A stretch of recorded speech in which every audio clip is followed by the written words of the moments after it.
दोस्तों, आज मैं आपका मेरे नए और एक वीडियो में स्वागत करता हूँ।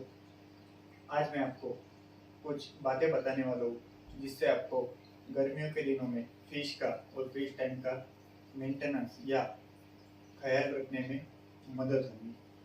तो चलिए, अक्सर गर्मियों के दिनों में बाहर का भी तापमान बढ़ जाता है, उस वजह से टैंक के पानी का भी टेम्परेचर बढ़ जाता है और पानी के टैंक का टेम्परेचर बढ़ने से फिशेस सीक हो जाती है और कभी कभी मर भी जाती है।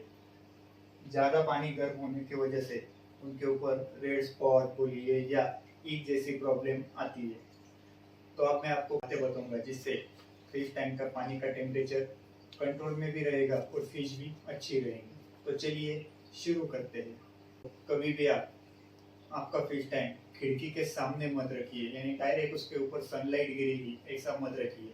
अब आप सोच रहे होंगे कि यहाँ पे भी खिड़की, मगर ये खिड़की में से डायरेक्ट सनलाइट अंदर आती नहीं है क्योंकि ये खिड़की मेरे घर के अंदर ही खुलती है, इसलिए इस खिड़की के आगे मेरे दो टैंक है। एक्चुअली क्या होता है, टेम्परेचर बढ़ने के कारण टैंक में अलगी का भी प्रॉब्लम आता है और अलगी का प्रॉब्लम आए तो आपको हर बार उसे क्लीन करते बैठिए, वाटर चेंज करते बैठिए। उससे क्या होता है, बैक्टीरिया की मात्रा कम ज़्यादा हो जाती है जो फिश के लिए भी अच्छी नहीं रहती है और आपका भी काम बढ़ जाता है।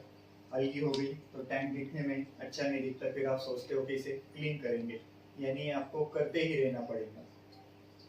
इससे अच्छा पानी का टेम्परेचर मेंटेन कीजिए जिससे अलगी भी नहीं बढ़ेगी और आपका काम भी बच जाएगा। और पानी का टेम्परेचर बढ़ने से पानी के अंदर जो भी ऑक्सीजन की मात्रा है वो भी कम हो जाती है। कभी कभी आपने देखा होगा कि फिश वाटर सरफेस पे आके गैस्पिंग करती है या जोर जोर से सांसें लेती है।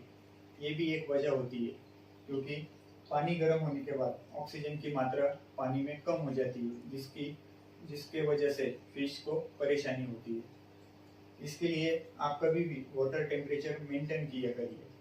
अब और गर्मी के दिनों में ये भी एक ख्याल रखना है, पानी ज़्यादा हीट होने के बाद इसमें ऑक्सीजन की मात्रा कम होती है, तो आप एक कर सकते हैं, ऑक्सीजन की स्पीड बढ़ा दीजिए। इससे क्या होगा, ये बबल्स के वजह से पानी के अंदर ऑक्सीजन की मात्रा भी बढ़ेगी और फिश के लिए भी अच्छा रहेगा।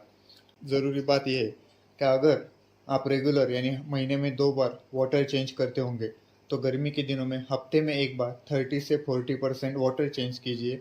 उससे भी टेम्परेचर मेंटेन रहने में बहुत मदद मिलती है और फिश भी अच्छी रहती है। तो ये दो चीज़ें भी आप याद रखिए, एक तो ऑक्सीजन का स्पीड बढ़ाइए और दूसरा हर हफ्ते 30 से 40% वाटर चेंज करते रहिए। आप टैंक के अंदर गर्मियों के दिनों के लिए बोल रहा हूँ मैं सिर्फ, तो सबसे पहले गर्मियों के दिनों में आप क्या कीजिए, टैंक के अंदर आपका हीटर होगा तो उसे निकालिए मत या पूरा बंद भी मत करिए। आपने समझो उस हीटर का टेम्परेचर 26 या 28 पे रखा है तो 2 डिग्री कम करके हीटर उसमें ही रहने दीजिए। कोई कोई क्या करते हैं, टैंक के अंदर से हीटर ही निकाल लेते हैं, मगर कभी कभी गर्मी के दिनों में ये भी होता है कि पानी का टेम्परेचर जल्दी से डाउन हो जाता है जिसके कारण फिश मर भी सकती है। इसलिए हीटर का टेम्परेचर कम कीजिए मगर उसे निकालिए मत।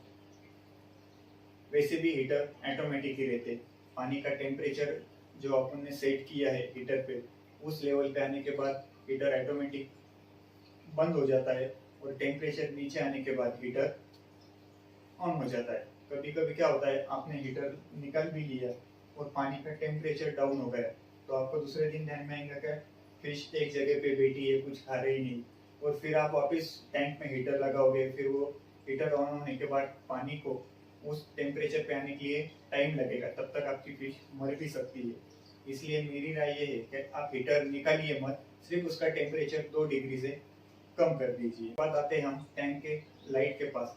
अक्सर बाकी के दिनों में हम टैंक की लाइट 6 से 8 घंटे दिन भर में ऑन रखते हैं, मगर आपको ये पता भी होगा कि लाइट के वजह से भी पानी का टेम्परेचर बढ़ने में मदद होती है। तो गर्मी के दिनों में आप दिन भर में 2 या 3 घंटे ही लाइट ऑन रखें, जैसे सुबह 1.5 घंटा हो गया और शाम को 1.5 घंटा हो गया। हाँ, आपके पास प्लांटेड टाइम होगा तो लाइट थोड़ी ज़्यादा ऑन रखिए और ड्रिप टैंक या सॉल्ट वाटर टैंक होगा तो भी आपको लाइट थोड़ी ज़्यादा देर ऑन रखनी होगी। मगर गर्मियों के दिनों में हो सके उतना कम लाइट यूज़ करें, उससे पानी का टेम्परेचर भी नहीं बढ़ेगा। टैंक के ऊपर, जैसा मेरे टैंक के ऊपर ग्लास कवर है, वैसे ही आपके टैंक के ऊपर ग्लास कवर या कोई कैनोपी होंगी तो उसे निकाल लीजिए, या उसमें इतना गैप रखिए कि टैंक के अंदर जो भी गैस तैयार होती है या गर्म हवा तैयार होती है वो बाहर निकलने में मदद हो। अगर आपकी फिश जंप करने वाली नहीं होगी, जैसे यहाँ पे टीन फॉइल बार फिश है जो जंप करती है, इसलिए मैंने टैंक थोड़ा ऐसा करके रखा है जिससे इसके अंदर की गर्म हवा बाहर भी निकल सके। तो आप टैंक का और फिश जंप करने वाली नहीं होंगी तो आप कवर निकाल के रखिए और टैंक का पानी कम से कम 2 इंच कम रखिए। उससे क्या होगा, फिश बाहर जंप भी नहीं मारेंगी और टैंक का ऊपर का लेवल ठंडा भी रहेगा। या फिर आपके रूम में सीलिंग फैन बोलिए या टेबल फैन बोलिए वो होगा तो ऑन रखिए, या जैसे मैंने यहाँ पे एग्जॉस्ट फैन लगा के रखा हुआ है वैसे आप भी लगा सकते हैं, जिससे क्या होगी रूम के अंदर की जो भी गर्मी है वो बाहर चली जाएगी। आपके पास एक टैंक होगा तो टैंक के ऊपर टेबल फैन या एक ओवल फैन भी आता है वो भी लगा सकते हैं, उससे भी आपको बहुत ही फर्क महसूस होगा। जैसा मेरे पास मेरी एक्वेरियम रूम है, आप उसे एक्वेरियम गैलरी भी बोल सकते हैं, मेरे पास यहाँ पे बहुत सारे टैंक है। तो मैंने क्या किया हुआ है, एग्जॉस्ट फैन लगा के रखा है, एक ये साइड में, एक जो कैमरा है उसके पीछे साइड में, इसलिए मेरे रूम का टेम्परेचर मेंटेन रहता है। तरीका है, जैसे आइस बैग आती है, यानी आप फ्रिज में आइस रखते हो, वो एक कैरी बैग में या प्लास्टिक के थैली में डाल के आप टैंक में रख दीजिए, उससे भी पानी का टेम्परेचर कम होता है, मगर वो सिर्फ 3 से 4 घंटे के लिए ही रहता है। उसके बाद वापस आपका जो वाटर का टेम्परेचर है वो पहले जैसा ही होगा। यानी आपको ये मेथड यूज करना है आइस बैग का, तो आपको दिन में से 4 या 5 बार ये करना पड़ेगा। और आपने किया तो आइस बैग को किसी भी एक कोने में मत रखिए।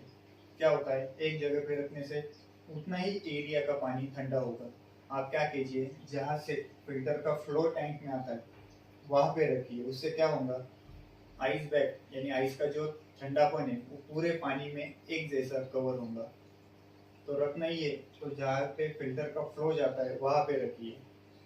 मगर मैं तो ये बोलता हूँ कि उससे भी अच्छा सीलिंग फैन, टेबल फैन या एक्वेरियम के लिए एक कूलिंग फैन भी आता है छोटा, जो 300-400 रुपए में मिलता है, वो भी लगाया और उसका फ्लो आपने वाटर सरफेस पे दिया तो भी बहुत अच्छा रहता है। 3 चीज़ें बताइए, वो आपको पसंद आई होंगी तो इस वीडियो को लाइक कीजिए, शेयर कीजिए और कमेंट्स भी कीजिए। और अभी तक मेरे चैनल को सब्सक्राइब नहीं किया होगा तो सब्सक्राइब कीजिए और बेल आइकॉन का बटन दबा के सारे नोटिफिकेशन ऑन कीजिए। आप मुझे इंस्टाग्राम पे भी फॉलो कर सकते हो, मेरा इंस्टाग्राम आईडी है NB Aquarium, जहाँ पे मैं मेरे टैंक के बारे में अपडेट, नई फिश के अपडेट या मेरे एक्वेरियम गैलरी के बारे में भी नई नई अपडेट डालते रहता हूँ। तो चलिए मिलते हैं नेक्स्ट